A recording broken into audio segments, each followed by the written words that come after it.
community. My name is Pam, and thanks for tuning into this channel.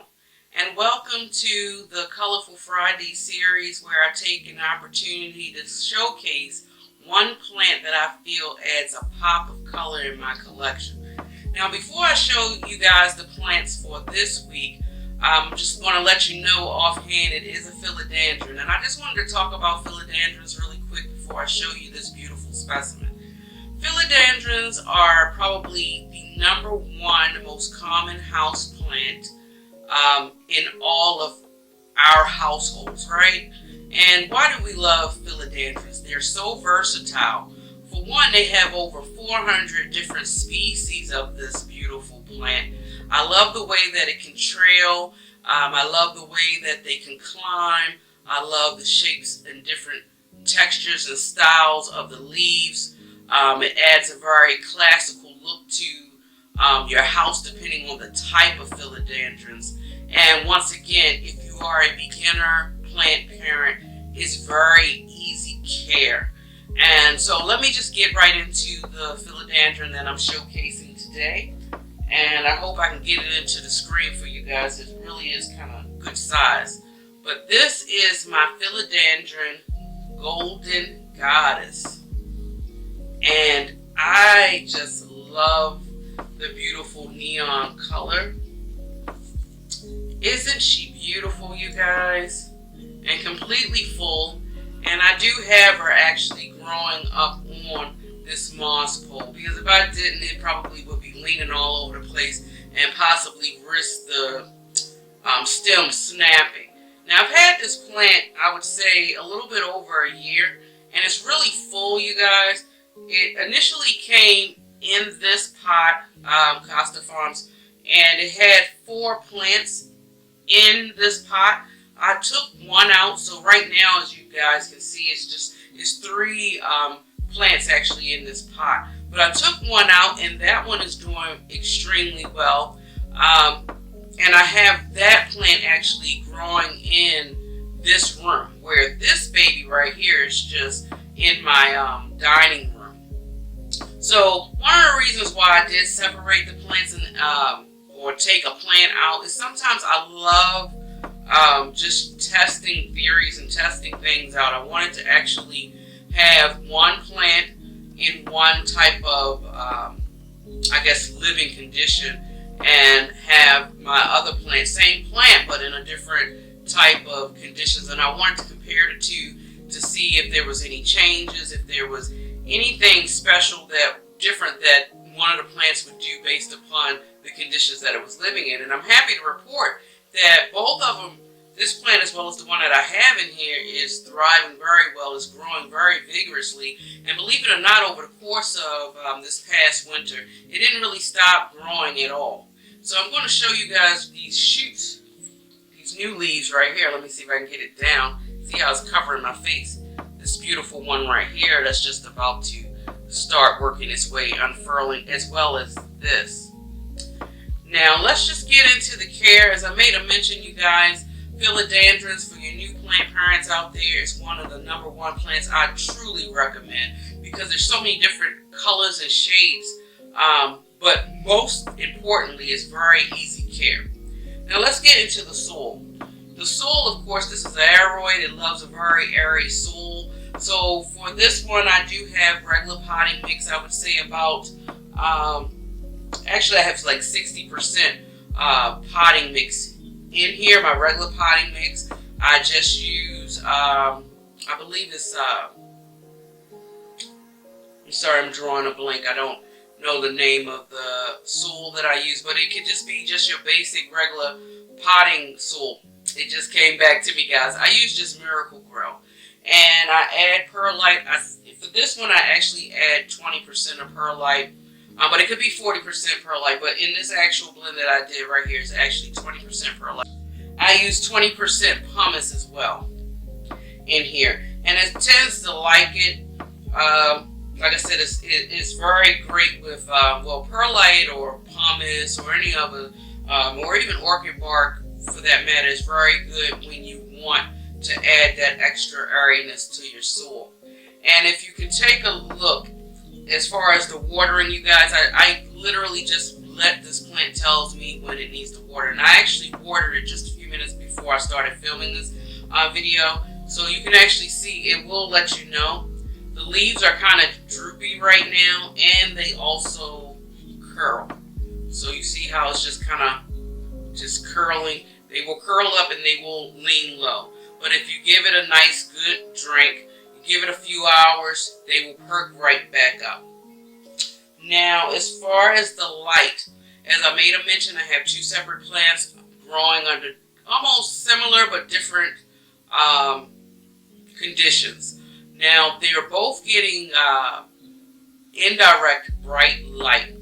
The one in here is getting natural bright indirect light from a south-facing window, and this baby right here is actually getting some bright indirect light slightly from an east-facing window, and is getting that bright indirect artificial light from my CNC light. And it seems to love it.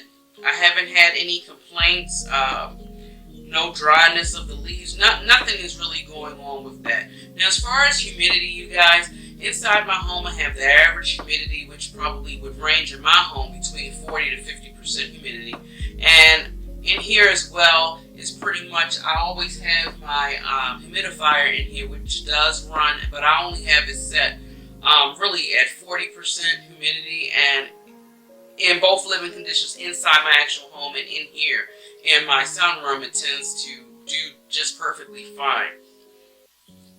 Now, propagating this plant, if you wanted to, you could do propagations in two ways. Like I said, I pretty much just divided the plant, which was easier for me. But if you really want to make a fuller plant, let's say you happen to have this golden goddess, and it's just one stem, but you want to make it bushy like this, or full, so to speak. You just want to, it's an easy propagation, you guys. You see these multiple internodes right here. Internodes, if you guys don't know, is the space in between one node to the next. And you want to make sure wherever you cut, you're obtaining some of this portion of the node, because this is where, this node is where you're going to actually, the roots are actually going to come out.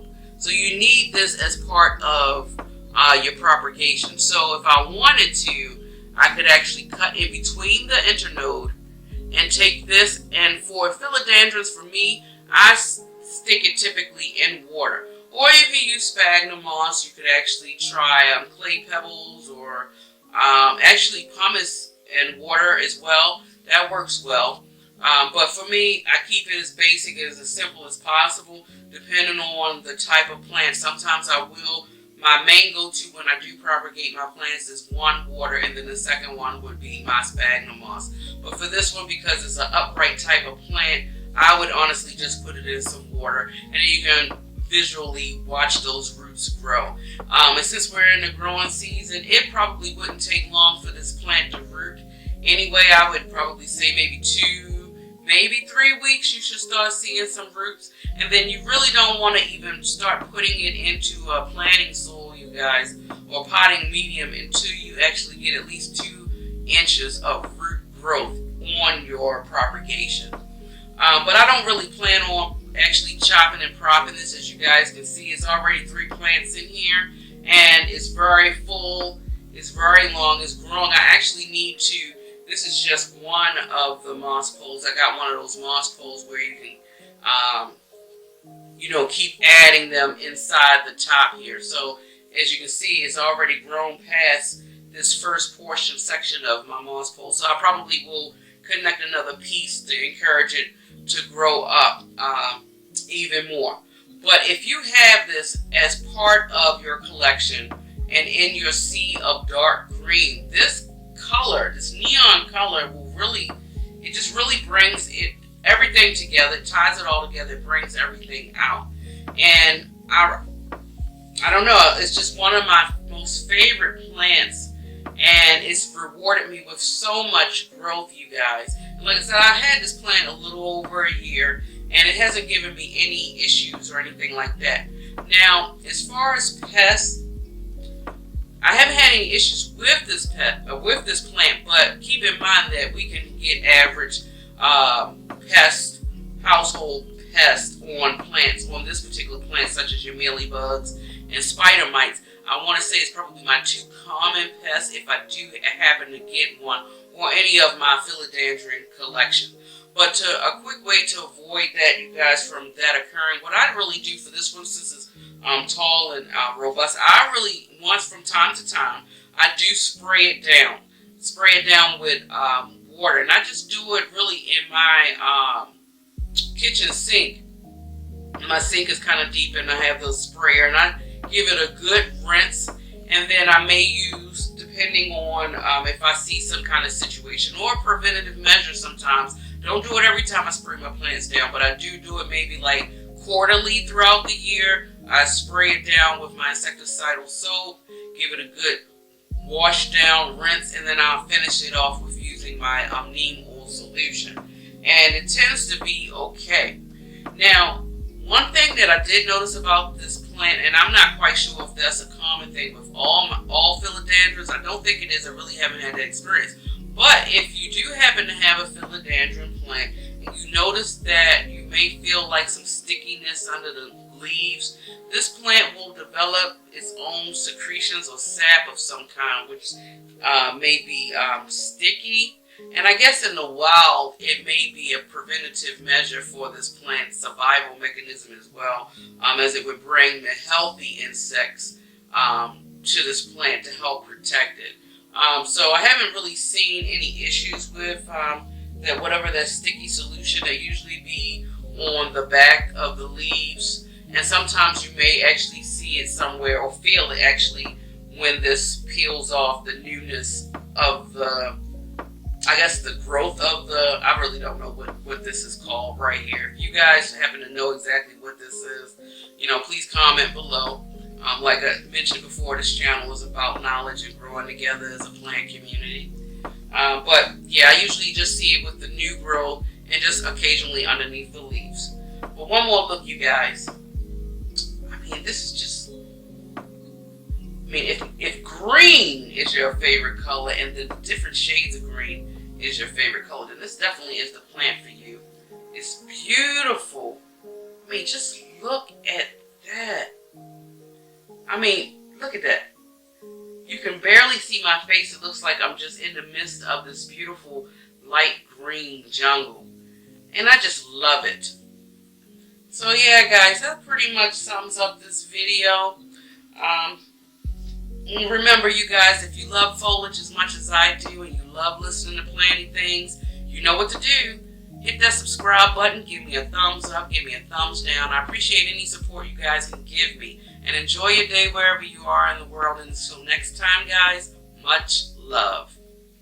Bye.